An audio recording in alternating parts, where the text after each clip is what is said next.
como funciona a inteligência artificial que você utiliza hoje, por exemplo, o ChatGPT. Eu vou te explicar começando do básico, do neurônio humano até a inteligência artificial, e eu vou te explicar com a matemática. Fica comigo para aprender isso aqui que vai ser legal. Tudo começa em um neurônio humano, um neurônio de verdade, um neurônio de uma pessoa. Um neurônio humano, ele é composto pelos seus dendritos e pelo seu axônio e pelo seu corpo, isso que é chamado de bainha de mielina. Esse neurônio é a grande motivação pelo qual a tecnologia, a ciência se inspirou para construir tudo isso aqui que eu vou explicar para vocês. Quando você leva um beliscão, por exemplo, você puxa seu braço, você sente dor. Esse beliscão ou a temperatura são as variáveis que estão chegando no seu neurônio.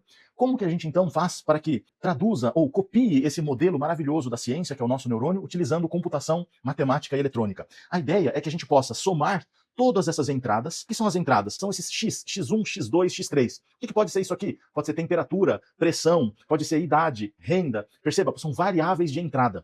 As variáveis de entrada estão representadas aqui nesse vetor, X1, X2, X3, Xn.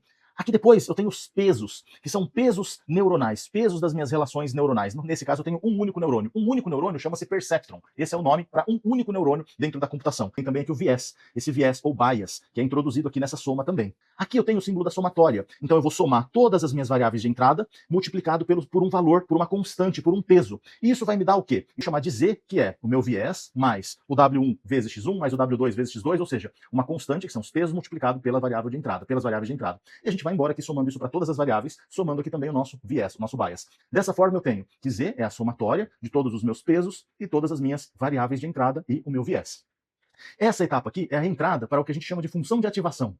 E essa função de ativação vai nos dar uma saída, exatamente como o neurônio humano, nosso neurônio funciona. As variáveis de entrada, uma soma de todas as variáveis que acontecem aqui dentro e uma resposta, uma saída. Só que como que essa saída funciona? Essa saída, ela, se for um problema de classificação, vai ser uma probabilidade. Se for um problema de regressão, vai ser um valor. Mas como que eu consigo calcular então esses valores? Essa função de ativação é chamada de sigmoide. Essa é a função, uma das funções que a gente pode colocar aqui dentro dessa caixinha. A gente pode testar diversas funções matemáticas diferentes. Uma das mais utilizadas é chamada de sigmoide. Essa função, ela tem os valores aqui, próximo aqui, 0, e chega ali próximo ou iguais a 1, nessa curva, nesse formato aqui, onde eu tenho a função no y e os valores de z em x. Então, quem que é z? Z é essa somatória. Z são todos esses valores aqui, dos pesos e das variáveis de entrada e o viés, todo mundo somado. Mas como é que eu calculo? Quem são esses pesos? Quem são esses Ws? Esses W1, W2, W3? Como que a gente faz para calcular isso? Para calcular isso, a gente fala assim, ó, o WI, ele é ele atualizado da variação em relação a ele mesmo da função perda. Isso aqui é uma derivada. Isso aqui é o princípio da função gradiente. Quem que é esse cara aqui? Esse L? L é uma função chamada de função perda. Se eu estiver falando de regressão, essa função perda vai ser aqui, basicamente, a diferença entre o que o modelo está falando e o que é, na verdade. Esse cara aqui é o target, é o valor real, e esse aqui é o valor predito pelo modelo. Essa é a continha da função perda para regressão. Se eu estiver falando de modelo de classificação, então a minha função perda vai ser uma entropia cruzada. O que é uma entropia cruzada?